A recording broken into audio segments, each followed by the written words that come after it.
हदीस कुदसी में आता है, अल्लाह के रसूल फरमाते हैं एक बंदे को अल्लाह क़यामत के दिन बख्शेगा तो अर्ज करेगा मालिक तूने मुझे क्यों बख्श दिया, हालांकि मुझे याद नहीं आता कि मैंने कभी तेरा कहना माना। तो अल्लाह फरमाएगा ओ बंदे तू भूल गया मगर तेरा रब भूलने से पाक है। तू एक रात सोया था और तुझको शऊर तक नहीं था, तू सोते सोते करबट लेता था और करबट लेते लेते तूने कहा था या अल्लाह।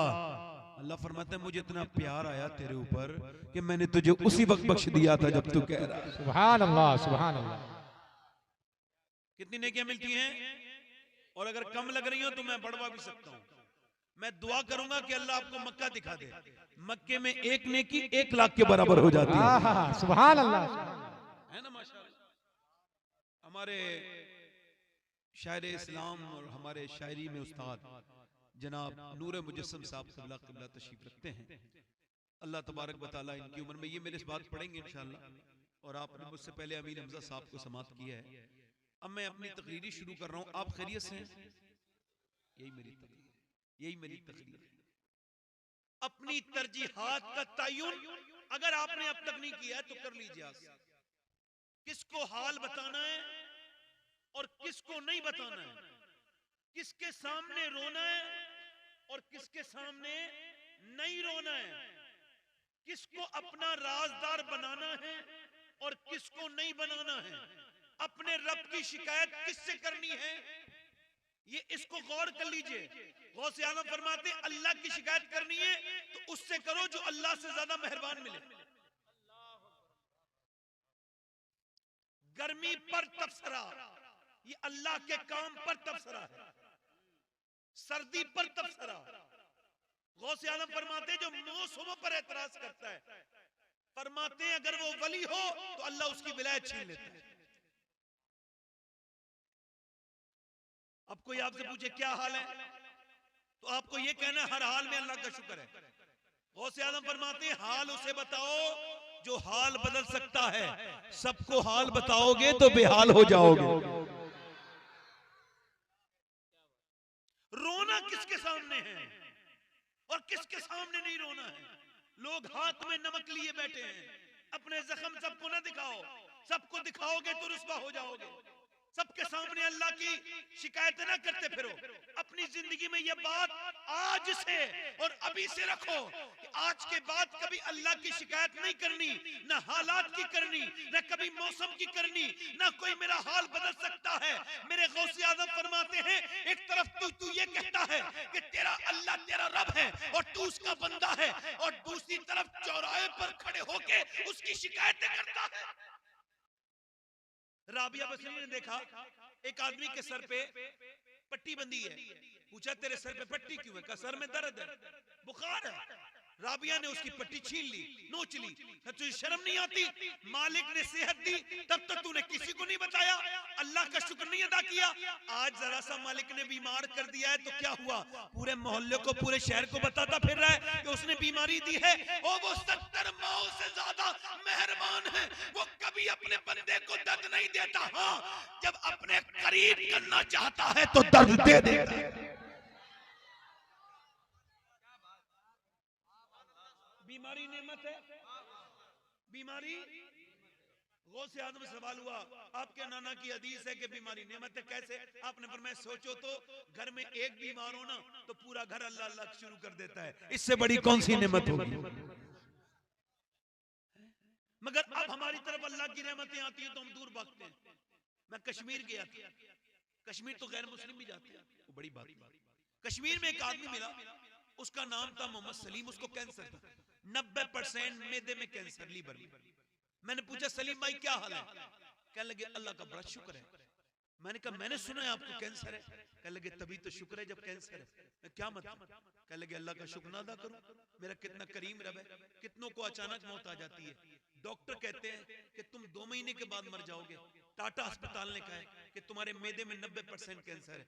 मैंने कहा फिर शुक्र किस बात का? कहने लगे सैयद साहब, लोग हादसा से, एक्सीडेंट से मर जाते हैं, उन्हें तौबा की मोहलत नहीं मिलती, मगर मेरे रब ने मुझे 2 महीने का मौका दिया है तौबा करने का।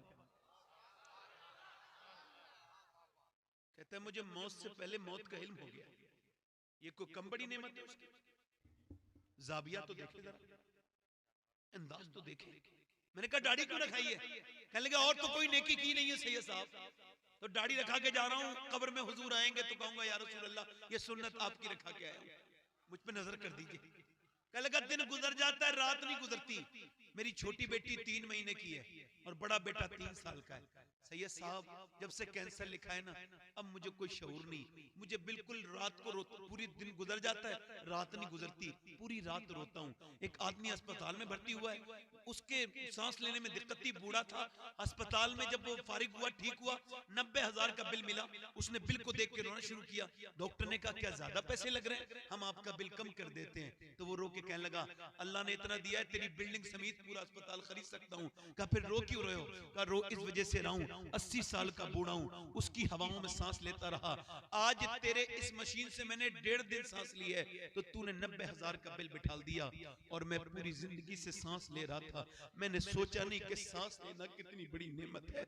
मैं इसको समझ नहीं पाया कि सांस लेना कितनी बड़ी नेमत है। मेरे आका और रसूल इरशाद फरमाते हैं जिसके पास एक वक्त का खाना है और जिसने जो है ना, जिसके अल्लाह ने जिसे सेहत दी है, फरमाते वो मालदार है, उसको शुक्र अदा करना चाहिए। मगर अब जितनी नेमतें अल्लाह ने इस वक्त लोगों को दी हैं, इतनी पहले कभी नहीं थी लोगों के पास। मगर जितने इस वक्त नाशुक्रे हैं, इतनी भी मुआशरा कभी नाशुक्रा नहीं था। ऐसी ऐसी नेमतें आपके पास है कि आपके बुजुर्गों को उसकी हवा तक नहीं लगी थी।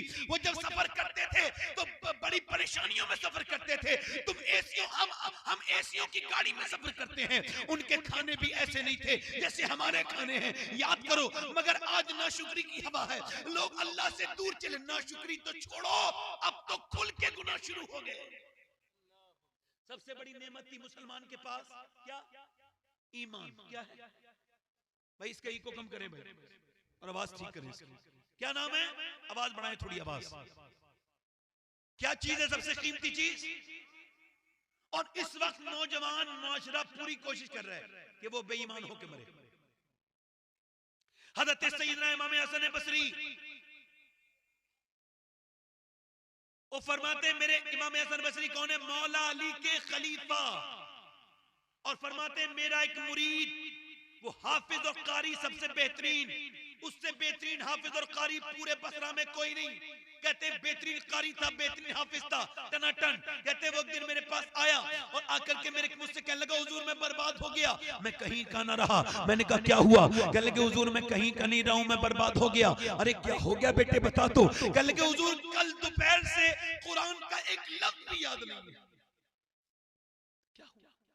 कहने लगे मैं एक लड़की का पीछा कर रहा था कल, वो लड़की मुसलमान थी, मैं उसके पीछे जा रहा था, बदनिगाही कर रहा था, उसे बुरी नजर से देख रहा था। उसने पलट के मुझसे कहा तू हाफिज कुरान होके और बदनिगाही करता है, मुझे देखता है? कहते उसके वो लफ्ज ऐसे मेरे अंदर उतरे कि फिर सीने में एक लफ्ज भी कुरान का नहीं रहा, मेरे दिल से पूरा कुरान उतर गया। हुजूर मेरे सीने से पूरा कुरान निकल गया। मेरे लिए दुआ कर दे कि अल्लाह मुझे माफ कर दे, अभी तो मेरा कुरान मैं भूला हूँ, कहीं ऐसा ना हो कुरान निकलने के बाद मेरा ईमान न निकल जाए। हुजूर मुझसे बदनिगाही हुई है, यानी बदनिगाही करने के सबब एक हाफिज का कुरान सीने से निकल गया। अल्लाह अकबर। एक सहाबी रसूल हैं, नाम है उतबा बिन गज़वान। वो तलवार चला रहे थे, तलवार चलाते उन्होंने तलवार फेंकी। इमाम गजाली कहते हैं तलवार फेंकने के बाद उन्होंने फिर अपना चाकू निकाला और अपनी आंख में मार के आंख का गुल्ला फेंक दिया। अब शोर मच गया, उतबा क्या पागल हो गए हो, ये तूने क्या कर लिया? कहते हैं अबू मूसा शरीफ मैंने कहा ये तूने क्या किया? कहने लगे गुनाह का जिक्र भी गुनाह है।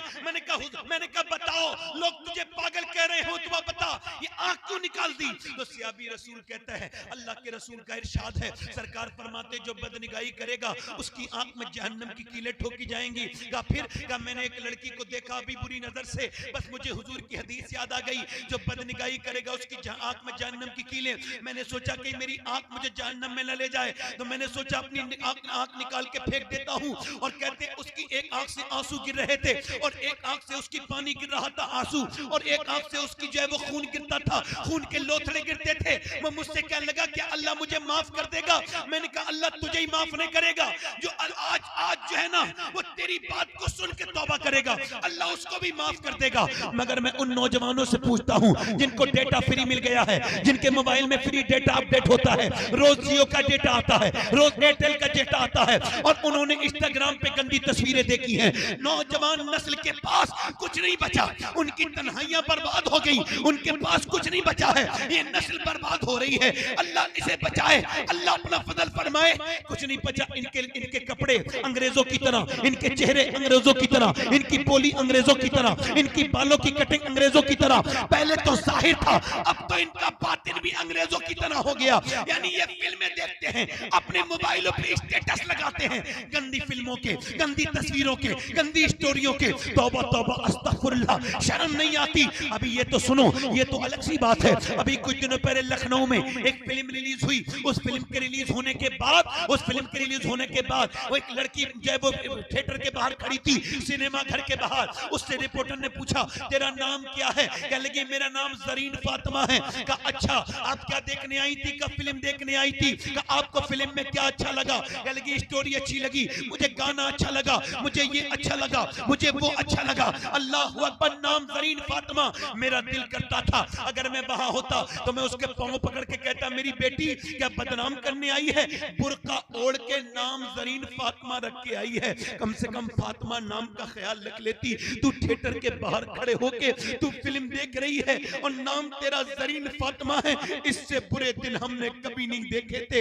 ऐसे मुसलमानों की हालतें कभी नहीं देखी गई थी जैसी इस वक्त में मुसलमानों की हालतें हैं। अरे तुमसे और मुझसे बेहतर तो पहले के जमाने के फकीर थे कि दिल्ली की जमा मस्जिद में एक शख्स खड़ा है और वो भीख मांग रहा है, वो भिखारी है। अंग्रेज उधर से गुजर के जाता है, जब अंग्रेज गुजर के गया तो उसने उसे कुछ दे दिया, अंग्रेज ने कुछ दे दिया। जब दे दिया अंग्रेज ने उसे कुछ तो वो चला गया अंग्रेज, मगर उसका कुछ पर्स गिर गया, उसका बटुआ गिर गया। उसने उठाया फकीर ने, और फकीर ने उठाने के बाद रख लिया। अंग्रेज 3 महीने के बाद आया, लगा हुजूर ये आपका बटुआ है। उसने पूरा बटुआ चेक किया, कहने लगा हाँ मेरा ही बटुआ है, मगर इसमें इतने पैसे थे मेरे पर्स में कि तू चाहता तो तेरी जिंदगी बदल जाती, मगर ये बता कि तूने ये खर्च क्यों नहीं किए? फकीर कहने लगा मैं भिखारी हूँ मगर बेगैरत नहीं हूँ। क्या मतलब? कि तू ईसा का उम्मती है, मैं मुस्तफा का उम्मती हूँ। अगर तेरे नबी ने मेरे नबी से कयामत के दिन कह दिया होता कि आपका उम्मती जो है वो चोर है, तो मेरे नबी को शर्मिंदगी हो जाती।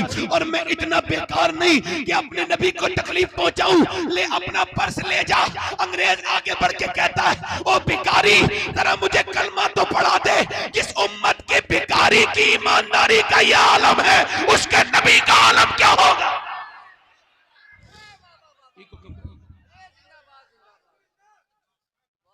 इसका इको कम करें भाई, आवाज में ट्रेबल बढ़ाएं।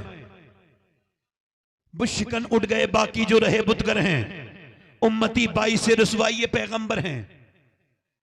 तुम्हारी चाल अंग्रेजों की तरह, तुम्हारी बोली अंग्रेजों की तरह, तुम्हारे इंस्टाग्राम के स्टेटस रीलें अंग्रेजों की तरह, तुम्हारे स्टेटस मोबाइल के, तुम नाम क्या है मोहम्मद अफजल, नाम क्या है मोहम्मद सलीम, नाम क्या है मोहम्मद लुकमान, नाम क्या है मोहम्मद जैद, नाम क्या है नूर मुजस्सम, नाम क्या है नफीस, नाम क्या है आकिब, नाम क्या है फला, नाम क्या है ये। और मोबाइलों के स्टेटस पे क्या लगा हुआ है? गंदी तस्वीरें, गंदी फिल्में। शर्म नहीं आती तुझे ये सब लगाते हुए? अरे बिल्कुल अंग्रेजों की तरह इनकी चाल ढाल है। इन नौजवानों को देखो, ये अब बंबई के लोगों की तरह बनना चाहते हैं। इनका ड्रीम है, इनका ख्वाब है, ये इंस्टाग्राम पर रील बना के डालते हैं तो बिल्कुल वैसे ही चलते हैं। ये जब फेसबुक पर अपनी जब स्टोरी शेयर करते हैं तो बिल्कुल वैसे ही चलते हैं। अरे ये पूरा अरब बर्बाद हो गया। अरब में अभी 2015 से लेके अब तक रिसर्च हुआ कि आखिर अरब के बच्चे बड़े होके क्या बनना चाहते हैं। यानी मक्के के बच्चे, मदीने के बच्चे, रियाज के बच्चे, अबू धाबी के बच्चे और कतर के बच्चे, ओमान के बच्चे, मस्कत के बच्चे क्या बनना चाहते हैं।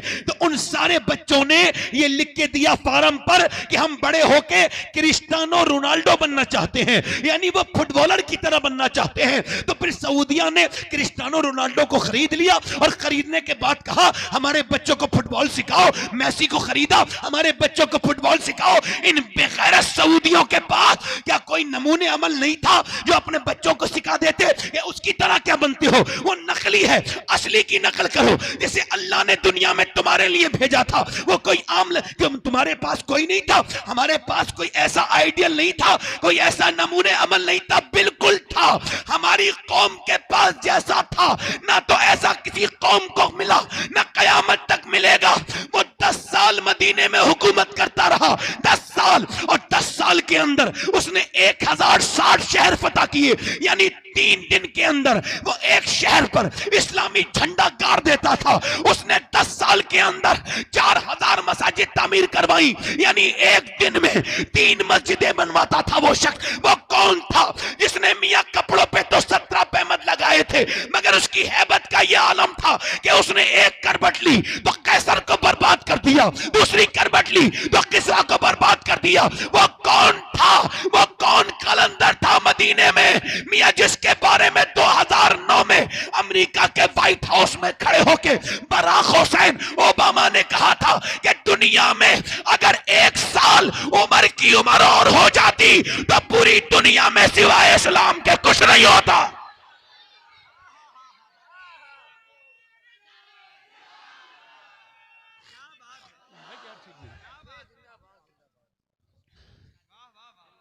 मगर हुजूर ने फरमाया जब नेकों का जिक्र करो तो मेरे उम्र का जिक्र जरूर करो। मगर अब उम्र का जिक्र नहीं, अबू बकर का जिक्र नहीं, मियाओं का जिक्र है। पूरे पूरे जलसे मियाओं की नजर, मियां सामने बैठे, इन फ्रंट मियां की तारीफ हो रही है और वो खुश भी हो रहे हैं। अपने साथ लाते हैं तारीफ करने वाला, उन्हें यकीन भी नहीं होता दूसरा कर पाएगा नहीं कर पाएगा। नफ्स की सबसे बड़ी बीमारियों में से यह बीमारी है कि कोई अपनी तारीफ पसंद करने लगे। मैं अपने बारे में कह रहा हूं, मुझे यही नहीं पता मैं जन्नती हूं या जहन्नमी हूं, मैं अपनी बात कर रहा हूं, मैं तारीफ के लायक नहीं। अगर किसी को पता हो तो मेरी तारीफ करे। जिन पर अल्लाह का इनाम हुआ है उन लोगों के अल्फाज में रिपीट कर रहा हूं। उवैस करनी से हजरत अली ने पहली मुलाकात पर एक दूसरे को जानते नहीं थे, हजरत उमर के सामने पूछा क्या नाम है आपका, तो पीछे मुड़ के कहने लगे अल्लाह का बंदा। अली बोले यार मां अल्लाह के तो सारे ही बंदे हैं, तेरे माँ बाप ने क्या नाम रखा है। तो मोटे मोटे आंसुओं से रोए अरफात के मैदान में उवैस करनी, और हजरत अली के हाथ पे हाथ रख के बोले अली अगर अल्लाह मुझे बख्श दे तो मेरा नाम उवैस करनी है, और अगर ना बख्शे तो बता फिर क्या नाम है। अब सालिहीन का जिक्र उठ गया महफिलों से, पूरे उर्स गुजर गया रास उसकी महफिल, मगर सहाबा का जिक्र नहीं हुआ। जिसे कुरान ने जगह दी उसे उर्स में जगह नहीं मिली। वो पीर साहब कहते हैं जब तक मेरी तारीफ नहीं होगी तब तक मेरा उर्स कामयाब नहीं होगा। मैं पीर साहब जब तक आपकी तारीफ नहीं होगी उर्स जो है वो कामयाब नहीं होगा, और जब तक अबू बकर उमर की तारीफ नहीं होगी उर्स कबूल नहीं होगा।